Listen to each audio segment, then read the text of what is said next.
I'm Beck from Natural Creative Therapy and Counselling. I often get couples come in wanting to work on their communication, coming in thinking that some of the tension and the challenges, the arguments even that they're having, are some sign of dysfunction of their relationship. The truth is that's actually quite the contrary.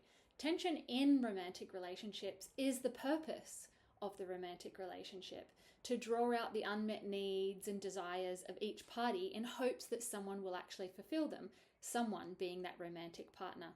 In many ways, this polarized attraction that happens, this opposites attract that we often find in romantic relationships, is the foundation of the tension happening in that relationship, which actually turns out to be the potential, the growth potential for each individual as well as the relationship.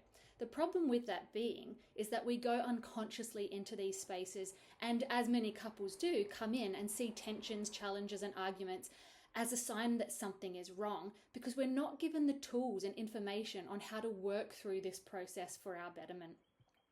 One of the challenges is to understand that what we do when we're attracted to a partner is actually pick someone who mimics the good and the bad of what we've already had. And so in many ways, as the law or the theory of attachment goes, we pick people that consistently repeat patterns that we've already had. So if you're avoidant, then you will pick romantic partners who are anxious. If you're anxious, you will pick romantic partners that are avoidant, because this, even though it may not be in your best interests long term or for your growth potential, this feels familiar.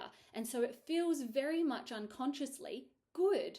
And so we keep repeating patterns in our lives rather than approaching romantic relationships from a conscious, empowered, or even a resourced position.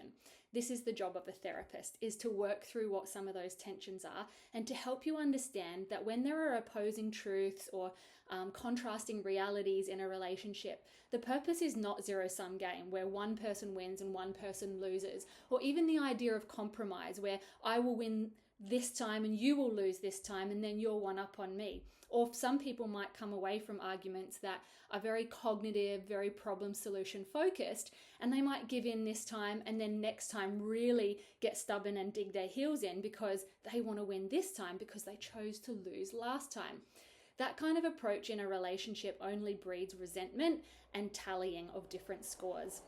What we need to do is work out where the tension lies and what the feelings and the messages of those unmet needs and desires underneath are.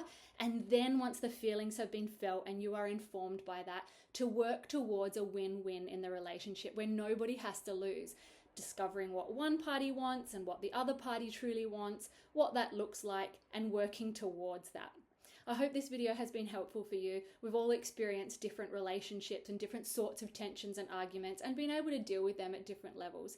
If you're looking for a therapist and you're interested in couples therapy, I would be more than happy to meet with you and discuss my approaches and see if they fit for you. If not, I hope this video has inspired you to perhaps seek out some counselling or some couples workshops to see what growth potential actually exists within your relationship in the parts that you're highlighting as perhaps unhealthy, dysfunctional, or challenging. Have a great day.